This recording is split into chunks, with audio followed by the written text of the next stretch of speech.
So, our first panelist is Gina Bwanali. Excuse me. Gina went to the University of Delaware.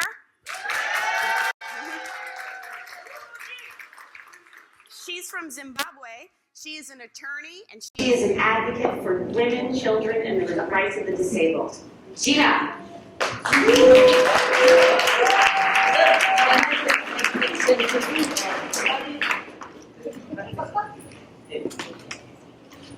Now, to dream is to hope to achieve. It is to yearn to be. It is to spare oneself into action. But wait a minute. How many of us know of Martin Luther's dream? Can we show by raising our hands? Good. How many of us know of the American dream? Show by raising your hands. Interesting. How many of us know of the African dream? Same. Now, Africa dreams. She dreams of the time when her current seed and her future posterity shall be afforded opportunity, not on the basis of political or religious associations, not on the basis of tribal linkages, or gender, or race, or color. She dreams of a time when opportunity shall be afforded to all. She dreams of a time when there shall be opportunity awareness, opportunity creation, and opportunity provision. What is opportunity creation? What is opportunity awareness? Number one, opportunity awareness is the dissemination of information, of facts, resources available in Africa for exploitation so that we can have these five things: liberty, equality, fraternity, tranquility, and prosperity.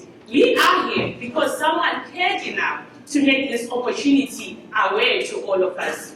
What is opportunity creation? Opportunity creation is the use of the resources or the inventions to create solutions that can be used by Africans to cater for their problems. Imagine a girl born to Malawian parents living in Zimbabwe, but culture, tradition, and extreme poverty dictates that she cannot go to school. The guys have to be preferred. And as a result, by secondary school, her father is resigned that she's not going to cater for her education. Determined and resolute, she decides that she is going to steal people's bills and do their laundry in order to pay for her education. She is, of course, assisted by the church. But she doesn't stop there. She propels herself until she reaches law school. But notwithstanding, she has to use the illumination from the street lights to read for her classes and her courses in law school, because of course they do not have electricity. And every day she has to travel for more than 5 kilometers to fetch water, because in many cases their water is disconnected by the city council.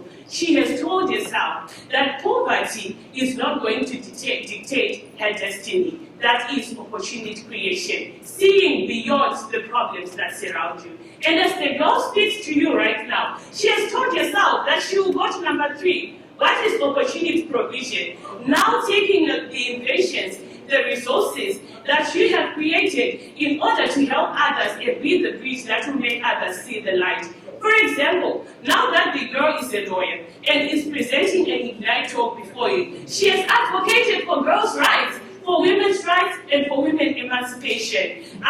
Take, for example, another lady called Samantha Gama from Zimbabwe, a techno guru who has told herself that, like this lady, she's going to establish a tech company called Shipcodes that assists girls with technical skills and leads them to the global world.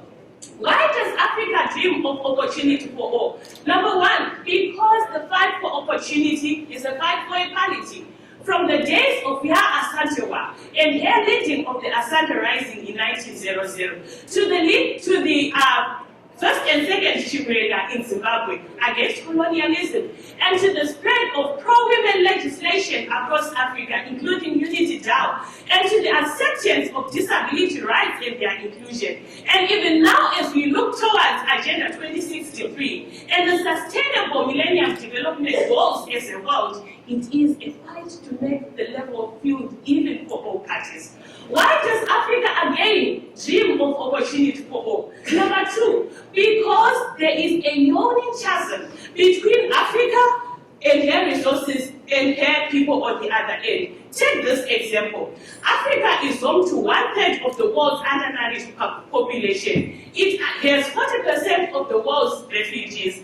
It accounts for 40% of the illiterate women in the world. But if you jump on the other side of the divide, you have an Africa that is imbued with resources. Take, for example, tourism, the Victoria Falls, standing on the border of Zimbabwe and Zambia. 2009, despite the world recession, Africa is the only continent, aside from Asia, that was regarded or recorded as having had an economic growth. So there is need, therefore, to bridge the gap. How are we going to bridge the gap? I pledged as a young girl to tell my story, to tell my personal story, to tell the Zimbabwean story, and to tell the African story. Because if I don't tell my story, someone will tell my story.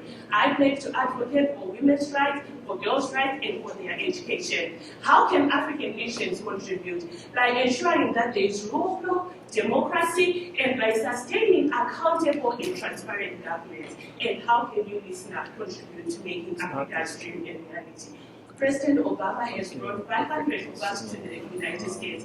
Different projects, different ideas, unique to make Africa a better place. And my question is, are you going to jump onto the bandwagon and make Africa's dream a reality? I thank you.